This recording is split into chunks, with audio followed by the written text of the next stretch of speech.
இன்றே டவுன்லோட் செய்து உங்கள் ஃபேவரட் ஷோக்களை என்ஜாய் பண்ணுங்க.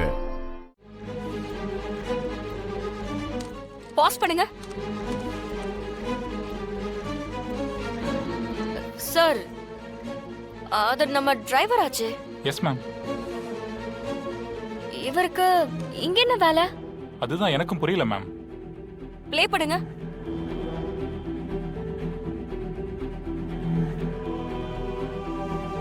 இப்ப எங்க டிரைவர்? அவர் இன்னும் வரல மேம். அவருக்கு கால் பண்ணுங்க. ம். நார்மலா நீங்க அவர்கிட்ட பேசி அவர் எங்க இருக்காருன்னு கேளுங்க. Okay ma'am. எனக்கு என்னமோ இந்த விஷயத்துல அவர் மேல சந்தேகமா இருக்கு. சற்று முன் கிடைத்த செய்தி. கெட்டுப்போன உணவை சாப்பிட்டு பாதிக்கப்பட்டவர்களுக்கு தலா 10 லட்சம் இழப்பீடு வழங்குவதாக ஜனா குழுமம் அறிவித்துள்ளது. சற்று முன் கிடைத்த செய்தி. ஜனா குழுமம் அதிரடி அறிவிப்பு. பாதிக்கப்பட்டவர்களுக்கு இழப்பீடு தலா 10 லட்சம் இழப்பீடாக வழங்கப்படும் என்று ஜனா குழுமம் அறிவித்துள்ளது. 2 நாள் முன்னாடி நம்மளை பத்தி பெருமையா பேசின அதே மீடியா இன்னைக்கு எப்படி பேசுறாங்க பாத்தியா ஜானு? மீடியாக்கு எல்லாமே நியூஸ் தான் ஜானு. இதுக்காகலாம் நம்ம அப்செட் ஆக தேவையில்லை. நமக்கு என்ன தேவையோ அதை நியூஸ்ல வர வைப்போம். புரியல ஜானு. ஆல்ரெடி மீடியால சொல்லியாச்சு, பாதிக்கப்பட்ட எல்லாருக்கும் செட்டில் பண்ணியாச்சுன்னு. சோ லீகலா எந்த பிரச்சனையும் வராது. இதுக்கு யார் காரணமோ அவங்கள வேலையை விட்டு அனுப்பணும். அதுவும் மீடியா முன்னாடி பண்ணணும் ஜானு. இன்னும் கொஞ்ச நேரத்துல பிரஸ் மீட்டிங் அரேஞ்ச் பண்ணியிருக்கேன். நீ வந்து கொஞ்சம் பேசிரு. தமிழ் தான் எல்லாத்துக்கும் காரணம்னு சொல்லு.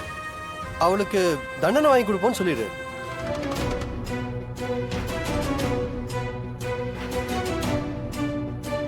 அப்படியா? ஜானு, அது மட்டும் இல்ல, நீயும் ஒரு தடவை மக்கள் கிட்ட மன்னிப்பு கேட்டுரு ஜானு.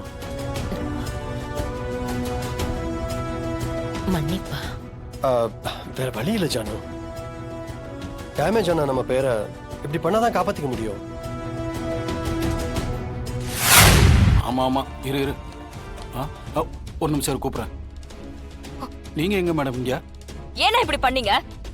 அது உங்களுக்கே நல்லா தெரியும் இதனால என்னெல்லாம் நடக்கும்னு. அது தெரிஞ்சு நீங்க இப்படி பண்ணிருக்கீங்க. Sorry madam. என்ன சாரி? எத்தனை வருஷமா ஜனாமா கூட இருக்கீங்க. அவங்களுக்கு துரோகம் பண்ண உங்களுக்கு எப்படி மனசு வந்துச்சு? ஜானு, ஒரே ஒரு சாரி மட்டும் சொல்லிடு.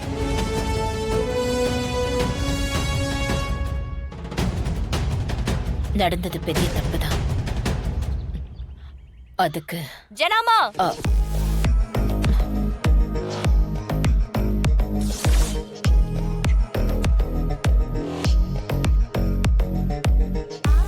நீங்க தான் தமிழரசியா? நீங்க தான் நடந்த தப்புக்கு காரணமா? நடந்தது பெரிய தப்பு. அது எங்க பேரை கெடுக்கணுங்கிறதுக்காக நடந்தது. அதுக்கு நானும் காரணம் இல்ல, எங்க ஜனாமாவும் காரணம் இல்ல.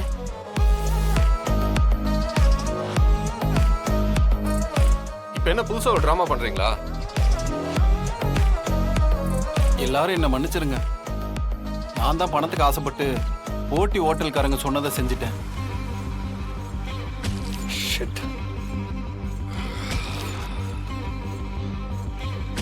ஜனாமா என்னைக்கும் தரமில்லாத பொருளை கொடுக்கணும்னு நினைச்சதே கிடையாது. யார் உங்களுக்கு இப்படி பண்ண சொன்னாங்க? போட்டி ஹோட்டல்னா யாரு? போதும், இதுக்கு மேல இதை நாங்க லீகலா டீல் பண்ணிக்கிறோம். நீங்க கிளம்பலாம். ரொம்ப நன்றி. நான் இருக்கிற வரைக்கும் உங்களை தலகுனிய விட மாட்டேன் ஜனாமா.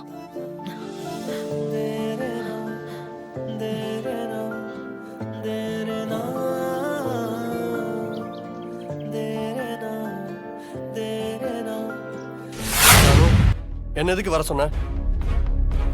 2வது போட்டியிலையும் தமிழ் தான் ஜெயிச்சிருக்கா.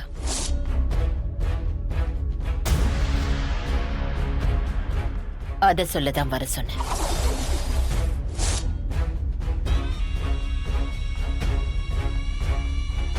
எப்ப போட்டி நடந்துச்சு? வெயிட் பண்ண. வாட்? பட் போட்டி எப்ப நடந்துச்சு? ஜானு, உன்னதான் கேக்குறேன். நடந்த பிரச்சனையே போட்டி தான். ஆமா சிபி, இதுதான் உங்க 2 பேருக்காக நடந்த போட்டி.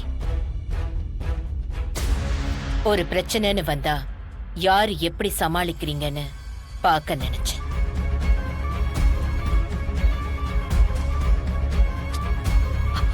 ஜனமா எனக்கு புரியல.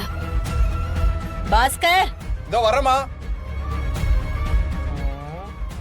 வணக்கம்மா. ம்.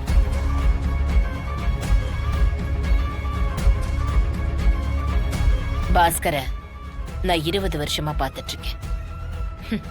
நான் வளர்த்த புள்ள மாதிரி. அவன் என்னைக்கும் ஒரு நாளும் எனக்கு துரோகம் செய்ய மாட்டான்.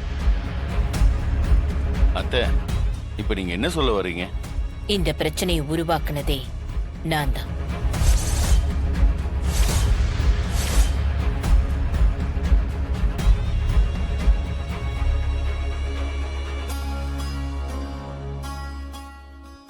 ஹாஸ்பிட்டல்ல நம்ம ஆட்கள் தான்.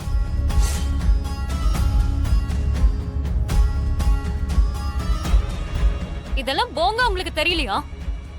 சிபி, அவளை வெளியே போக சொல்லு.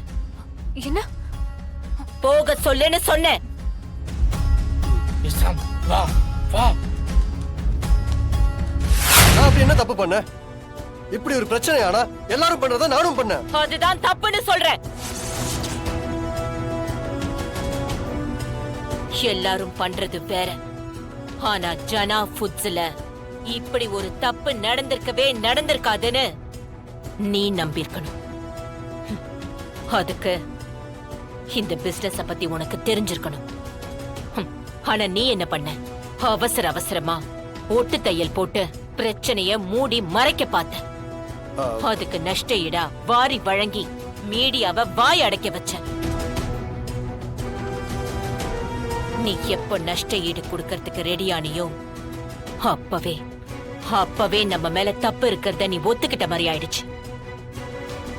ஆனா தமிழ் கடைசி வரைக்கும் நம்ம மேல தப்பு இருக்காதுன்னு நம்பினா, அத நிரூபிக்க போராடுனா. ஏன்னா அவளுக்கு தான் இந்த பிசினஸ பத்தி தெரியும், இதோட மதிப்பு என்னன்னு தெரியும். இது எல்லாத்துக்கும் மேல நீ என்ன பண்ண?